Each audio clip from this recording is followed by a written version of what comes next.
Espace de non-droit, grève récurrente, perversion, bref, c'est l'image hideuse que présentait l'université de Côte d'Ivoire, en particulier celle de Cocody.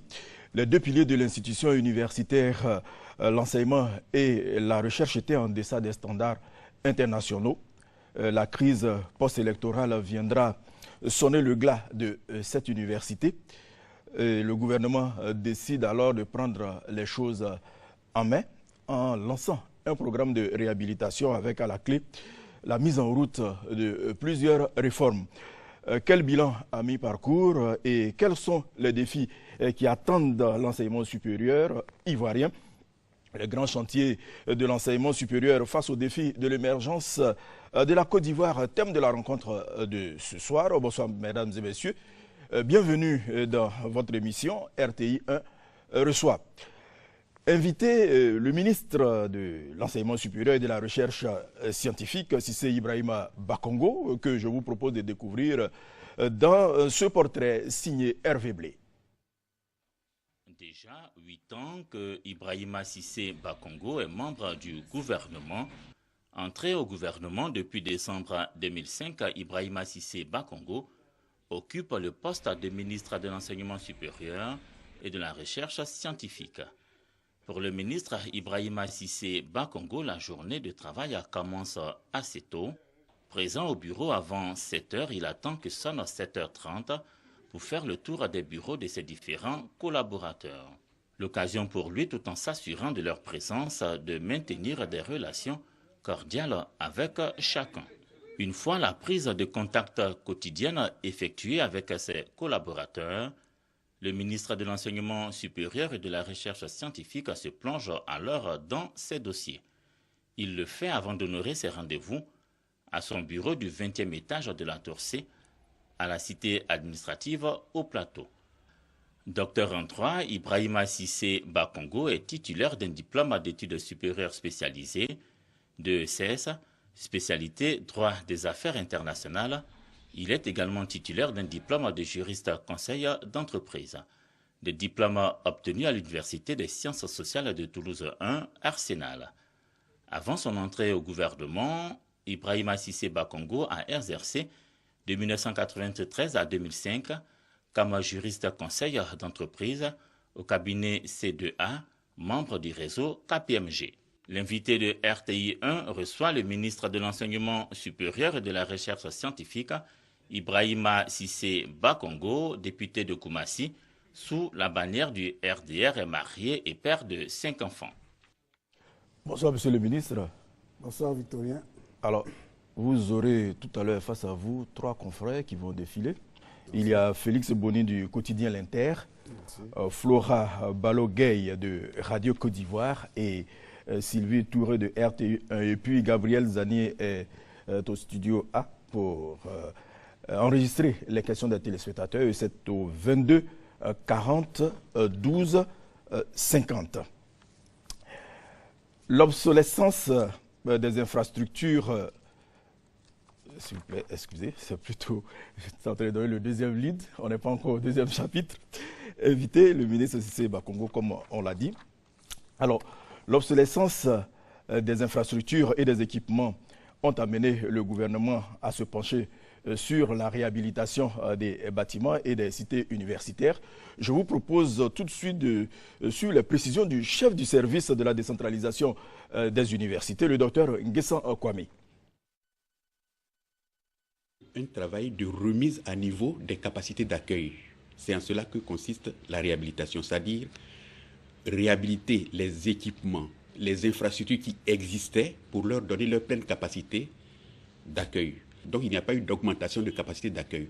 Sauf que sur ce point précis, on peut dire que l'ajout de l'ex-ESIE de Benjerville, qui ne figurait pas dans le patrimoine des universités, a consisté en quelque sorte une petite augmentation de capacité d'accueil et les bâtiments du district d'Abidjan qui ont été construits sur le campus de Cocody ont aidé aussi à accroître quelque peu la capacité d'accueil.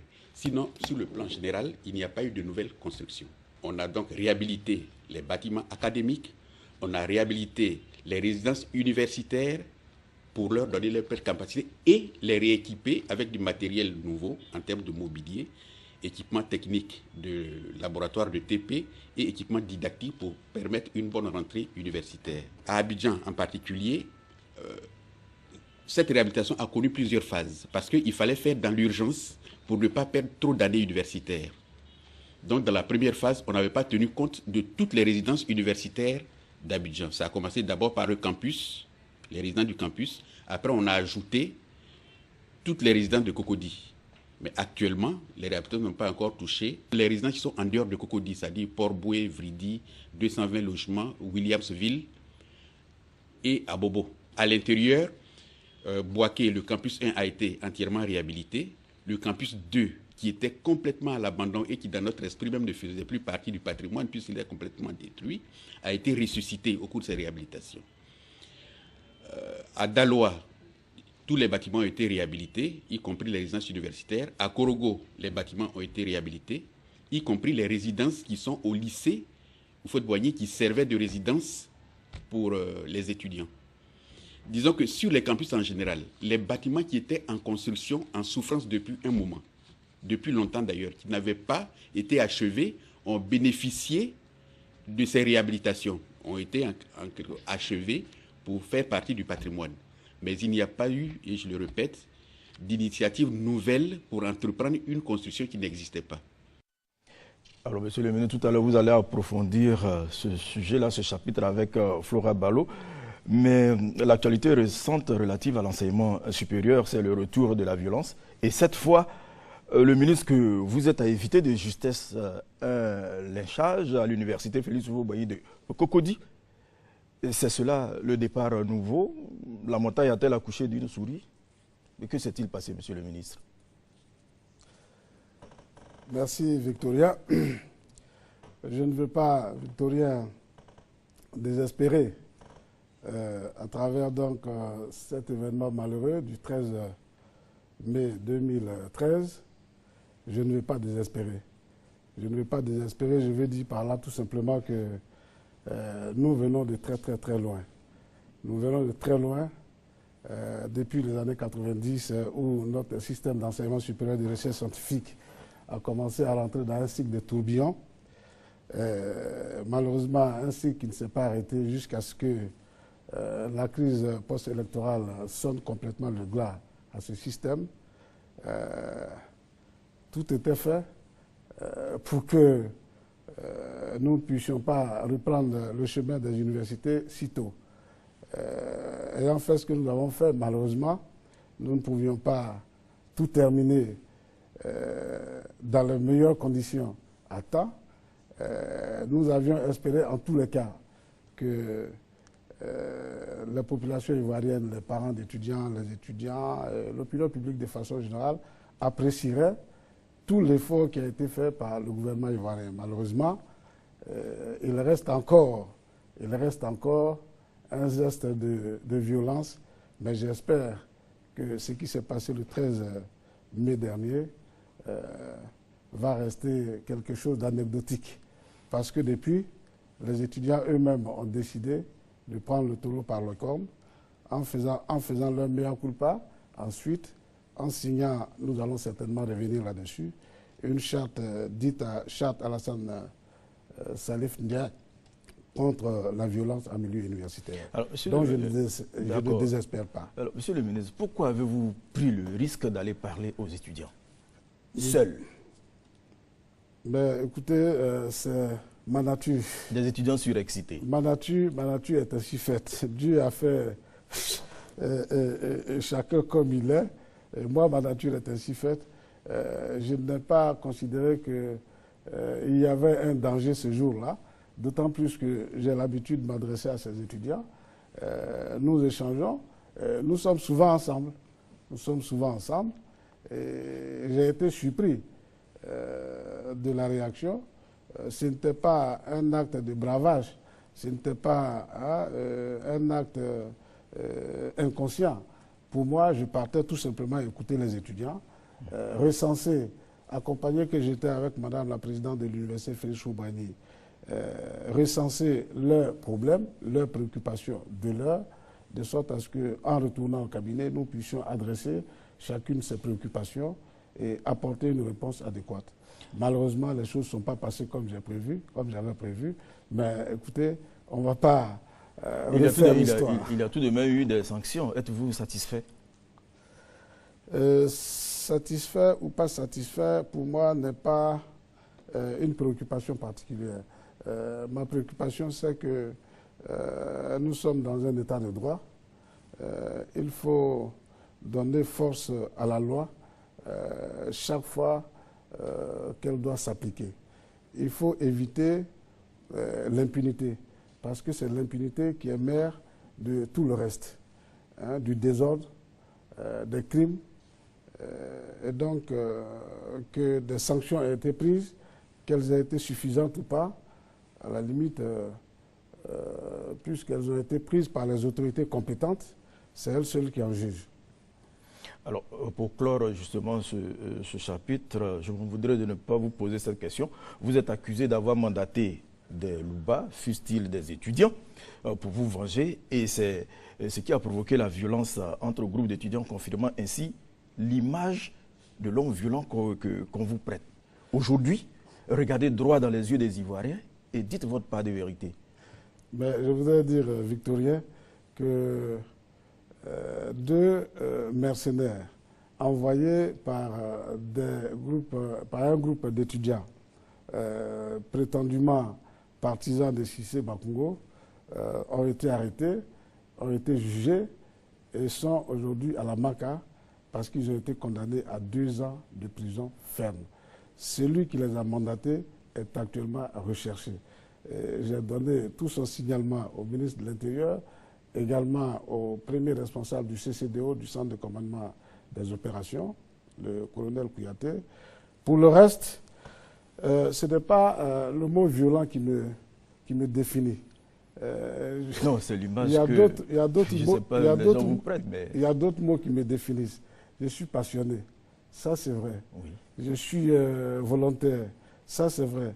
Je suis entêté, ça c'est vrai. Je suis acharné au travail, je suis particulièrement engagé.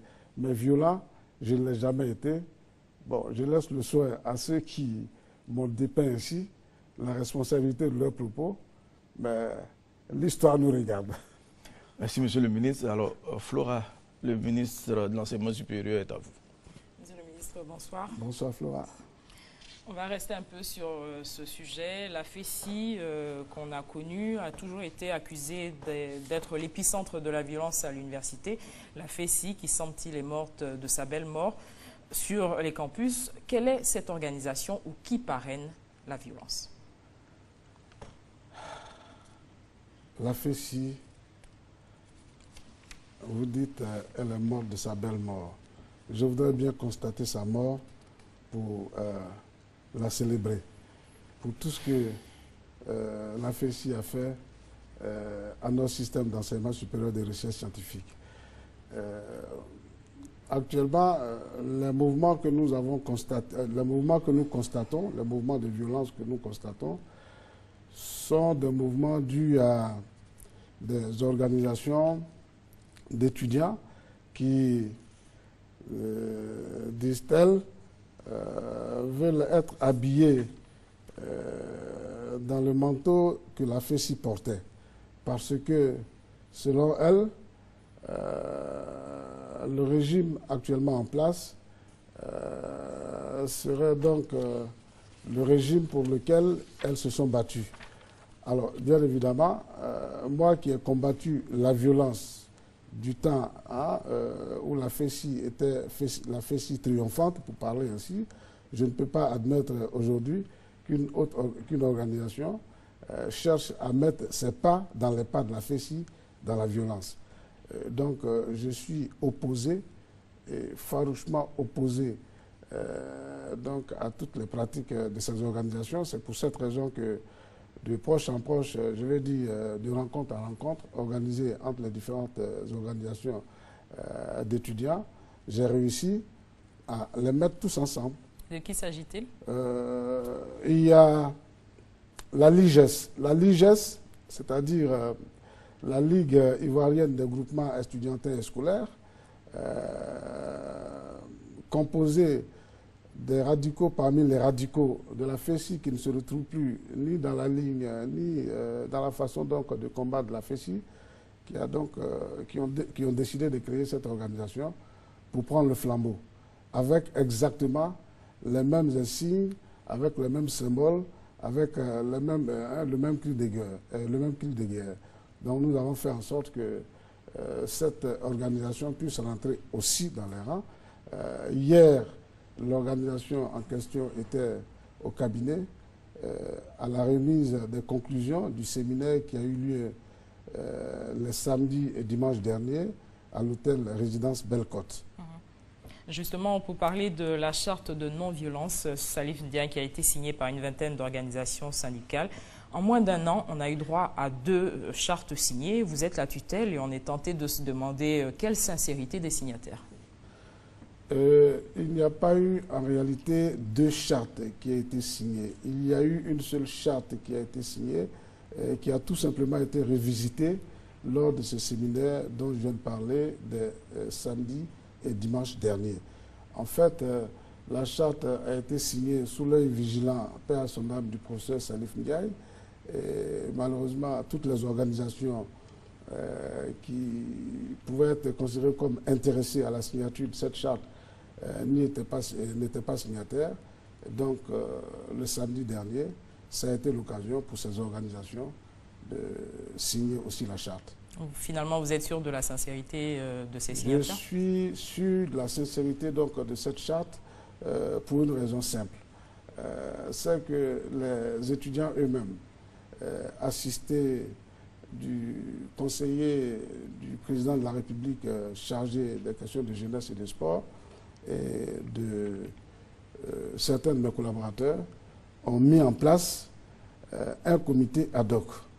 Un comité ad hoc ayant un délai de 3 mois pour contribuer à la mise en place d'un observatoire de suivi de la charte. Ce comité ad hoc est dirigé par un ancien donc, de la FESI qui se trouve sur le plateau ici, juste derrière moi. Ce sont les étudiants eux-mêmes qui ont décidé de mettre ce comité en place, qui ont décidé de faire en sorte que ce comité puisse aller le plus rapidement possible, c'est-à-dire en 3 mois, pour la mise en place d'un observatoire, lequel va s'assurer du suivi de la mise en œuvre donc, de la charte. Donc c'est autant de raisons qui me font dire que pour cette fois, ils sont sincères. Et nous devons en tout cas les encourager à aller de l'avant. De bonnes actions à l'université. Comment peut-on entrer, braquer et ressortir aussi facilement dans nos universités, Monsieur le ministre?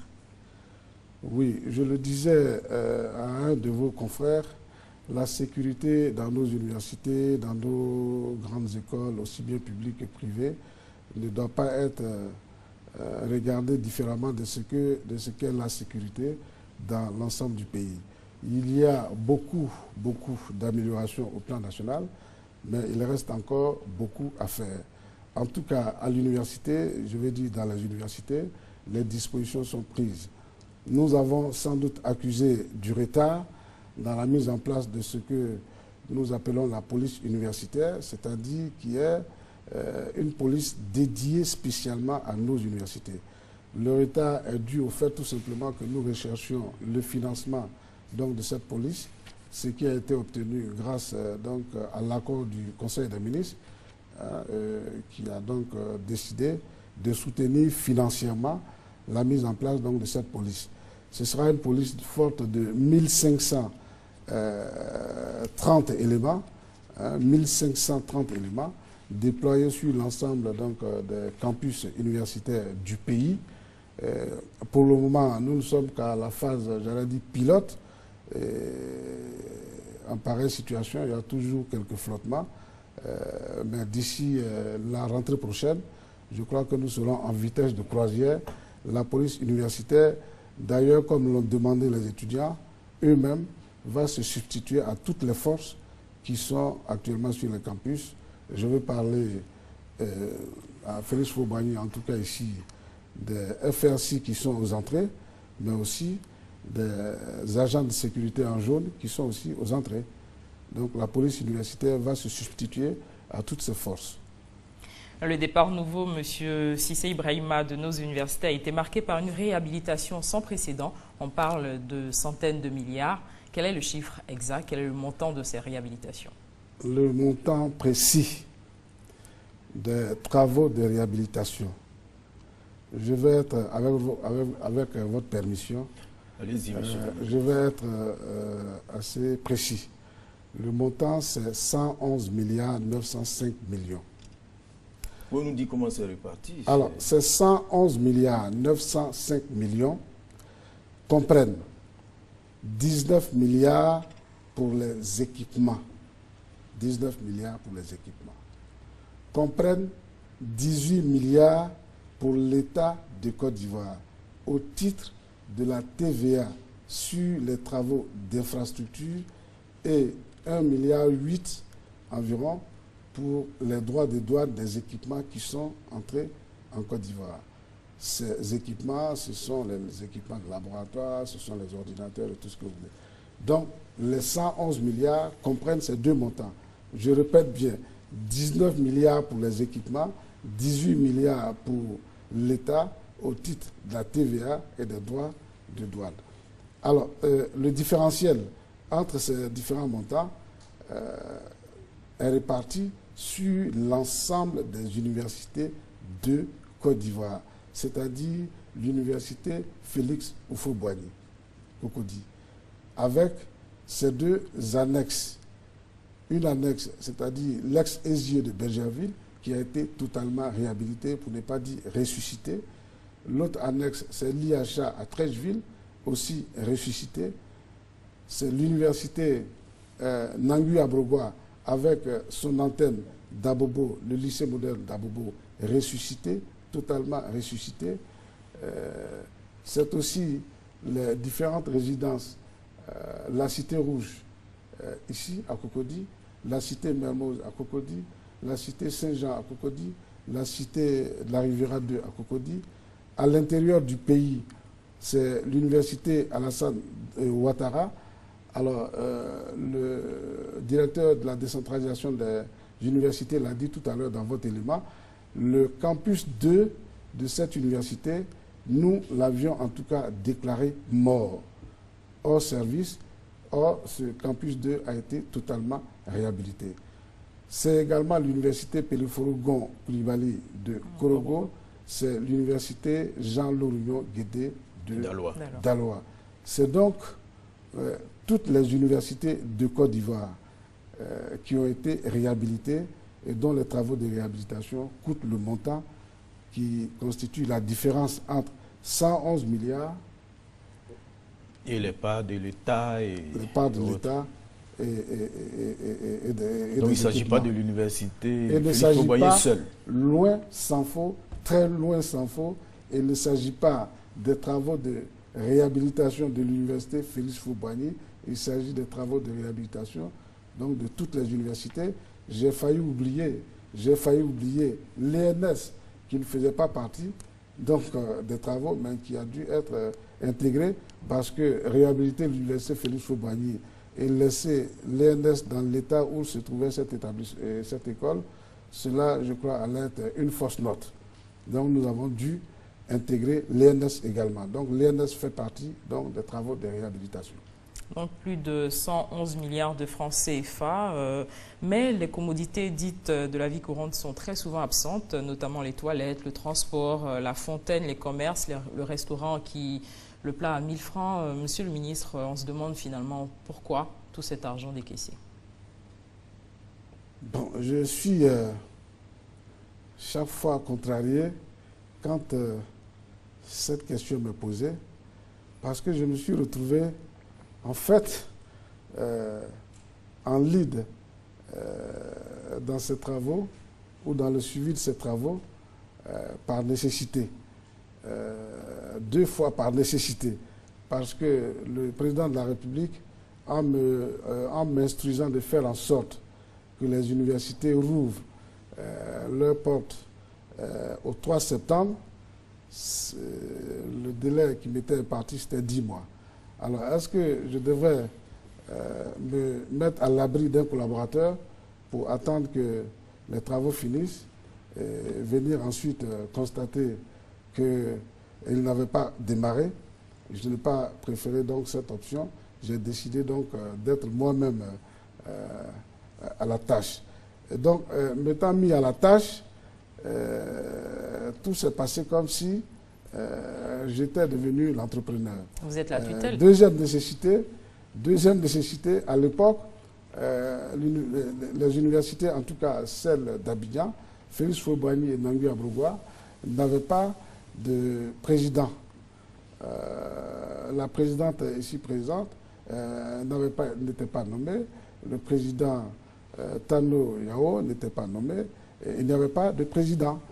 Il fallait donc que je sois là pour ces deux raisons. D'abord pour m'assurer que les travaux iraient à leur terme dans le délai, ensuite faire en sorte de me substituer au président qui n'avait pas été nommé. Alors, cela dit, nous avons fait les travaux à la date d'aujourd'hui. L'entreprise est encore sous garantie, c'est-à-dire qu'après les travaux, il y a 1 an de garantie. L'entreprise est obligée de corriger toutes les malfaçons, de corriger toutes les imperfections, de satisfaire à tous les besoins non satisfaits pendant le délai d'1 an. Donc nous faisons, en tout cas par le biais de Madame la Présidente et des autres présidents, le recensement des difficultés qui sont identifiées au fur et à mesure pour les reporter à l'entreprise, à charge pour elle de les corriger. Pour le reste, sur le campus de l'université Félix Houphouët-Boigny, il y avait, au moment du démarrage des travaux, 35, je prends seulement cet exemple, 35 toilettes. Ces 35 toilettes, il n'est pas sûr que les 3 quarts étaient fonctionnels au moment où la crise post-électorale éclatait. Il n'est pas sûr que les 3 quarts de ces toilettes fonctionnaient. En tout cas, pour ma part, à la faculté de droit où j'ai enseigné, aucune toilette ne marchait. À la date d'aujourd'hui, les 35 toilettes ont toutes été réhabilitées. J'irais même jusqu'à dire que le calpinage dans ces toilettes est même de meilleure qualité que le calpinage Monsieur le ministre, 60 000 étudiants pour 35 toilettes, c'est pas peu. Ensuite, quand notre attention a été attirée donc, sur le fait que, malgré cela, les étudiants n'arrivaient pas à satisfaire à leurs besoins, parce que effectivement, on a beau avoir 35 toilettes, quand vous êtes pris d'un besoin pressant, que vous ne pouvez pas le satisfaire, ben, tout se passe comme s'il n'y avait pas de toilettes. Absolument. Voilà. Donc, lorsque nous avons été informés donc, de cette situation, nous avons demandé à l'entreprise de faire en sorte de répondre à cette préoccupation. À la date d'aujourd'hui, 32 toilettes supplémentaires ont été déployées sur le campus, 22 sur le campus de l'université Félix Houphouët-Boigny et les autres sur les autres campus. Ces 22 vont être raccordés très bientôt. Je crois que ces 22 toilettes plus les 35 et ensuite avec les toilettes des résidences lorsqu'elles vont ouvrir devraient suffire normalement pour faire face à la charge que va constituer donc l'utilisation par tous les 62 000 étudiants. Monsieur le ministre, à quand l'entrée en résidence universitaire? En une minute. À quand l'entrée dans les résidences universitaires? Je confesse que c'est une colle. C'était prévu pour le 1er juin. Voilà, je confesse que c'est une colle parce que cela relève du pouvoir et seulement du pouvoir exclusif du directeur du CROU. Mais je peux vous dire tout simplement que le directeur du CROU avait déjà fait les attributions de chambre, lorsque il lui est revenu que des étudiants se plaindraient de ce que les chambres auraient été attribuées, pour certaines à des vagabonds, pour d'autres à des FRC. Et donc je lui ai demandé de regarder la liste d'attribution pour ne pas que nous nous retrouvions dans une situation encore compliquée à gérer. Oui, monsieur le ministre, pendant ce temps, les étudiants, ils vont... On termine sur ce point, on passe au téléphone. Pendant ce temps, les étudiants, ils prennent les cours. Comment est-ce qu'ils doivent être efficaces? Comment est-ce qu'ils doivent être efficaces? Oui, mais tous les étudiants, madame, tous les 62 000 étudiants ne sont pas en résidence. Tous les étudiants ne sont pas en résidence et il n'est pas prouvé statistiquement que les étudiants qui seront en cité, qui sont en cité sont plus efficaces que ceux qui ne sont pas en cité. Peut-être quelquefois même l'adversité des conditions dans lesquelles les étudiants travaillent aiguise leur appétit d'apprendre et donc les pousse à aller le plus loin possible donc, dans leurs efforts. Alors, 22 40 12 50, nous allons nous adresser à Gabrielle Zani en studio A si elle a relevé quelques questions. Bonsoir Victorien et bonsoir à tous. Effectivement, les réactions sont nombreuses concernant ce premier point du sujet du jour et d'autres points que vous avez évoqués lors de l'entretien avec le ministre. Alors, la première question est de Kone Fatou. Elle est étudiante en faculté de droit et nous appelle de Cocody. Alors, Kone Fatou, d'abord pose une question de savoir, est-ce que le ministre a vraiment vérifié si les toilettes sont fonctionnelles à la faculté de droit? Parce qu'elle relève que des toilettes ne sont pas fonctionnelles. Et dans les amphithéâtres également, elle relève un fait, c'est que les micros ne sont pas fonctionnels, ce qui ne permet pas aux professeurs, ce qui empêche les professeurs de dispenser les cours. Voilà pour cette première personne. Alors, le deuxième appelant est M. Kofi Kra. M. Kofi Kra, il appelle de la Riviera. Alors, il veut savoir pourquoi les opérations d'admission en résidence universitaire ont été suspendues. Donc, je reprends. Il veut savoir pourquoi les opérations d'admission en résidence universitaire ont été suspendues. Le troisième appelant, alors, c'est M. Elvis Yao. Il appelle de Bouna. Et sa question est: pourquoi les syndicats des étudiants ne s'unissent pas pour former un seul syndicat? Donc, qu'est-ce que le ministre attend de faire par rapport à cette situation? Le quatrième appelant, c'est M. Palais-Sier. Il appelle d'Angré. Il demande quelle stratégie le ministre met en place pour éviter une année blanche au cours de l'année 2012-2013 en faculté de lettres modernes. Et il précise que toutes les années sont concernées, toutes les étapes de la faculté sont concernées par cette année blanche. Nous avons un dernier appelant, c'est M. Dany Alain. Il appelle de la Riviera 3. Alors, il veut savoir, est-ce que c'est obligé pour les étudiants de faire de la politique à l'école? Selon Dany Alain, la liberté accordée aux étudiants d'exprimer leurs opinions politiques serait à l'origine du retour de la violence dans les universités. Je pense que nous avons, ce sont ces 5 questions que nous avons relevées pour l'instant. Et si vous venez de nous rejoindre, sachez que vous êtes dans l'émission Débat RTI 1 reçoit. Alors, Victorien Ngwa, vous avez l'antenne. Merci Gabriel. Monsieur le ministre, la première question de Kone Fatou de Cocody, est-ce que le ministre a vérifié si les toilettes, sont en l'état, sont fonctionnelles? En fait, est-ce que les travaux sont vraiment achevés? Bon, Victorien, avant de venir sur ce plateau, encore une fois, bien que ce ne soit pas là mon rôle de ministre, j'ai pris le soin d'appeler le secrétaire général de l'entreprise SIMDCI. Je l'ai appelé pour m'assurer que tout avait été mis en œuvre pour que les critiques qui sont faites de façon récurrente soient traitées. Alors, il m'a dit que tout a été fait et qu'aujourd'hui, de façon précise, les équipements, hein, les ordinateurs, les 2400 ordinateurs qui ont été déployés, que tout a été, que Cocody a reçu son stock aujourd'hui. Les toilettes, les micros, elle me dit que vraiment il n'y a absolument aucun problème. Mais ça, c'est sur la foi du secrétaire général de l'entreprise SIMDCI, c'est-à-dire l'entreprise adjudicataire du marché. C'est sur sa foi. Je ne suis pas allé moi-même sur le campus pour vérifier qu'effectivement les toilettes sont fonctionnelles.